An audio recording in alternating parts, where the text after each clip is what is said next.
Hello my friends, it's your friend Kevin, and this is a little bonus video. It happens to be number 1101 that I've put out since I've got this channel going. And this one really is about the new moon eclipse that's happening in Libra on the 14th of October into the 15th if you're in Australia, 2023. Mostly because it's a lunar eclipse and it's happening on a new moon, which usually creates some apprehension, some movement, some shifts. And I think because it's dealing with moon energy, it brings up an awful lot of the unexpected happenings, particularly in the area of relationships and love. So I'm going to get right to my overhead camera and explain a little bit about how to work with this, what this could mean, so that, y'all out there don't get lost in space with understanding it. All right, so let's move over to this overhead camera. There we go. I pulled 3 cards. Now, most of the information that I have researched and learned comes from Yasmin Boland, her Moonology Diary of 2023, and her Moonology cards that I got along with it. I happen to have my little quartz crystal sphere here. To me looks like the moon. Anyway, here we go. So the first card I pull up, which I selected, is the waning moon. What you need to release in order for us to accept something new that's happening and something new that's coming up, which a new moon does do that. It's a shifting. It's important to get ready and make room for what is coming. And with this, the waning moon, what do you need to release? It points to things that are falling away. It's almost like the autumnal part of a moon phase. So no matter when the moon comes, no matter when the new moon or the full moon comes, there is this waning moon cycle that gets to the point where things have peaked and then they start to slide off. So this card is positive in that it can be gently suggesting that you let something go and maybe stop trying so hard to make something happen. Just sort of go with the flow. It's also saying it's really safe to move on and get ready for something new that's coming, moving forward gently with as little resistance as possible. It's not necessarily a time to start new projects. They're going to come. But it is a time to do energetic work such as meditate, do yoga, so that you can prepare some mental, emotional, and spiritual space for what's about to come next. So here we have expect powerful changes with this new moon eclipse. Now, the new moon is going to bring in some new opportunities, some new possibilities. When there's an eclipse, it's a bit like sticking a magnifying glass on it. It used to be that these new moon eclipses packed quite a powerful smack. Way back when, in olden times, people got fearful of it because it was, blocking. It kind of got in the way of the sun. So, but today we see it's just being a total eclipse. Now, when we're first learning about astrology, all of this can be quite confusing, and I'm not an astrologer, but I feel like I should point out, being that I'm in a spiritual realm and being as I like learning about these things, so I'm not caught off guard or totally surprised, like, oh, this makes sense. They can appear to be like new moon eclipses, can appear to be somewhat uncomfortable, somewhat difficult, somewhat daunting. Like it can create awkward conversations. It can create some unwanted changes in direction. Like you might find somebody who you thought was going down one direction, and they were in a relationship and they're all set and set on doing something, and all of a sudden they pivot and they turn and go in a different direction. This is what I'm talking about, the awkward situations. Or you yourself may have um, a thought about, well, what I decided I might do is something different, or I've decided I don't want to do this now, or I'm really sure I don't want to do this. And you may have to change your direction in your mind.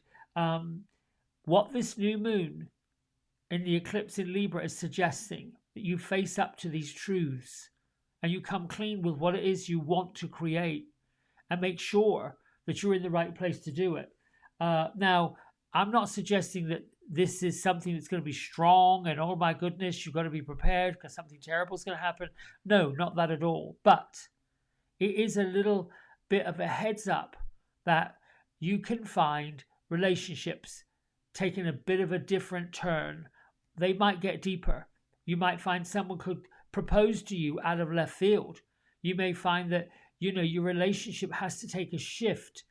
You might have to, someone comes home and says, I've changed my job, I'm going to take this new job, or I'm going to open up a business. Anything can matter. It doesn't have to be terrible or horrible. Although we live in these horrendous times where people are on edge about what's going to happen, look at what's going on in your own life, in your own world, and see if you can't work with it.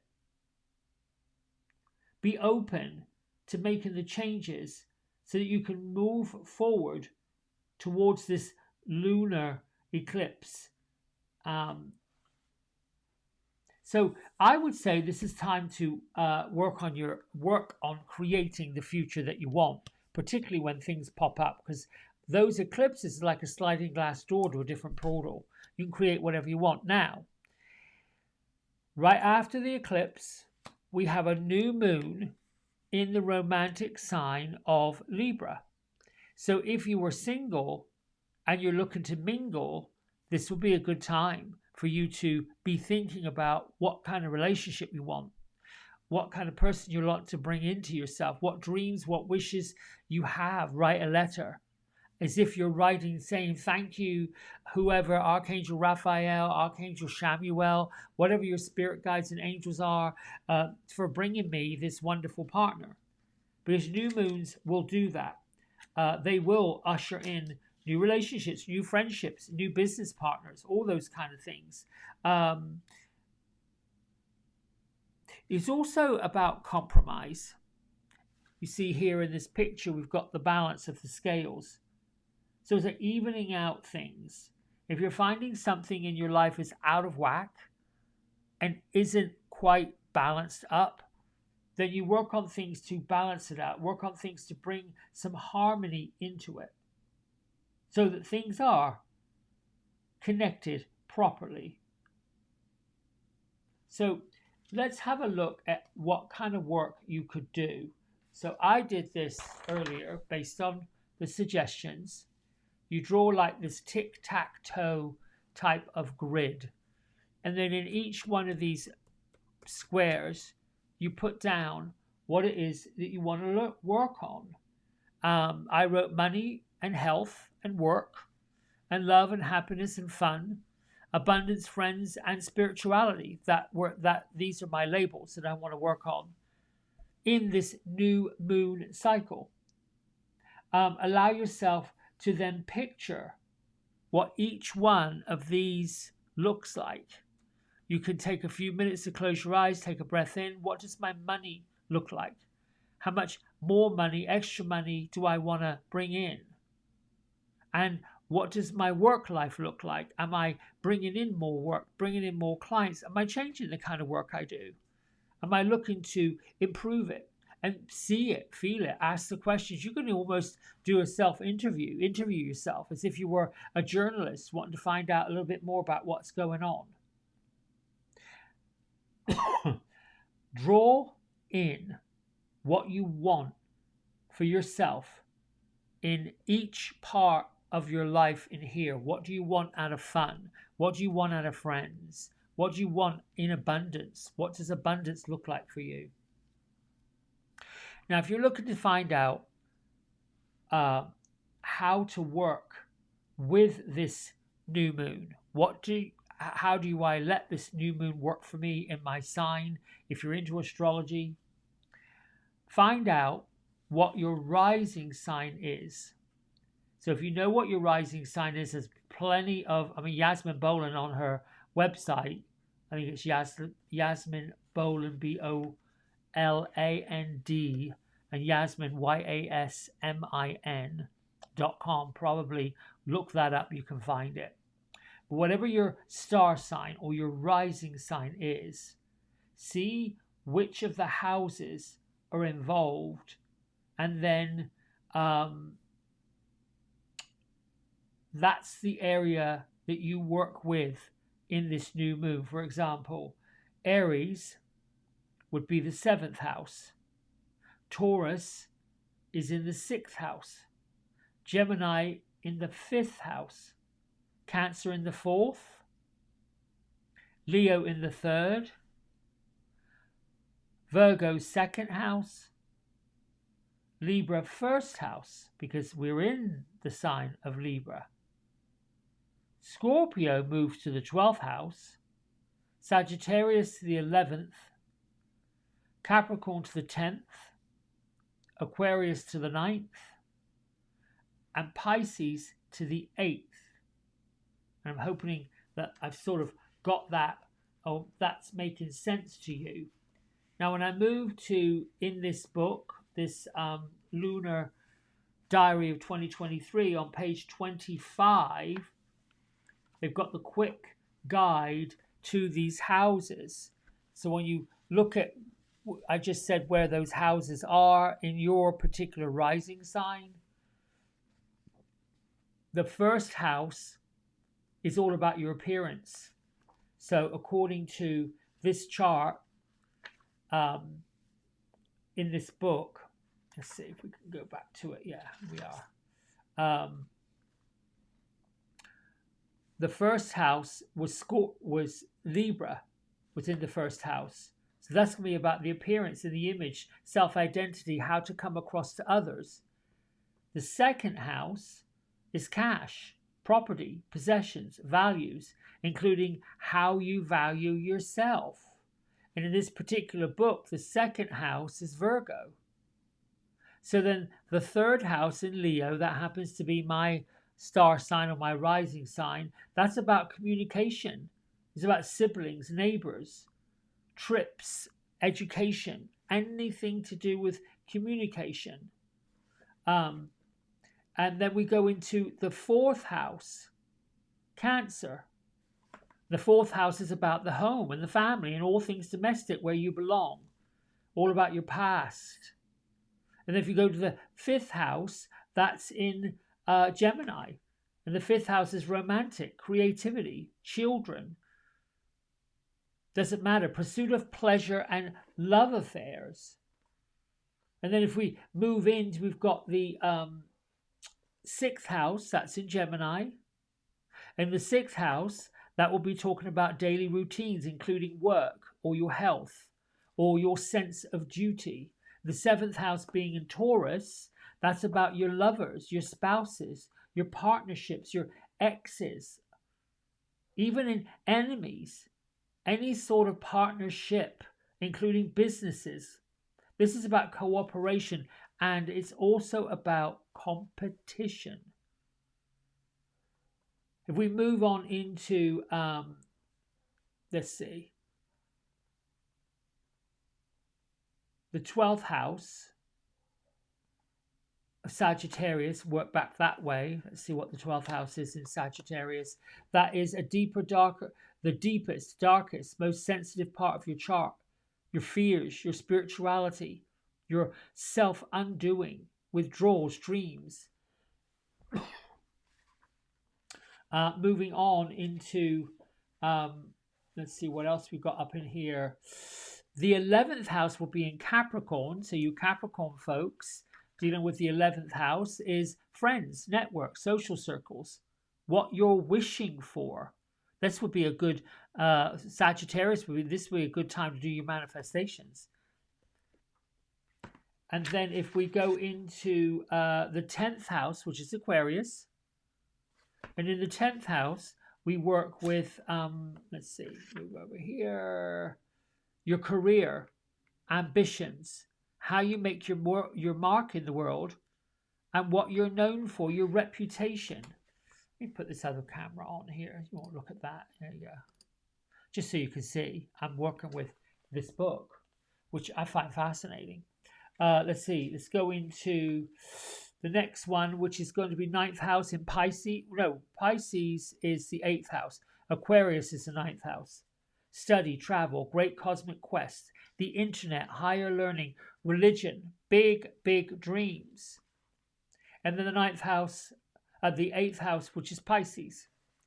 So you Pisceans, where's the 8th house? Joint financial credit cards, debts, sex, anything you consider taboo, inheritance, transformation. That's in the, what would that house be? Pisces, the 8th house.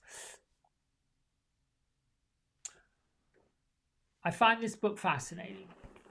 In a nutshell, to wrap this video up, these new moon eclipses, being in Libra, is about balance, harmony, planning, and being more in charge of knowing that something is going to occur, making it work for your highest good, using the examples I just gave you as where your rising sign house is, what you're working on, and then using that as a benchmark, like almost an affirmation, to bring that into action. Remember, we're spiritual beings. We're having a human experience, which is really interesting to get your head around, because being in the physical, we're always dealing with the ego. We're dealing with the good energies and the not so good energies. That's how you create the balance.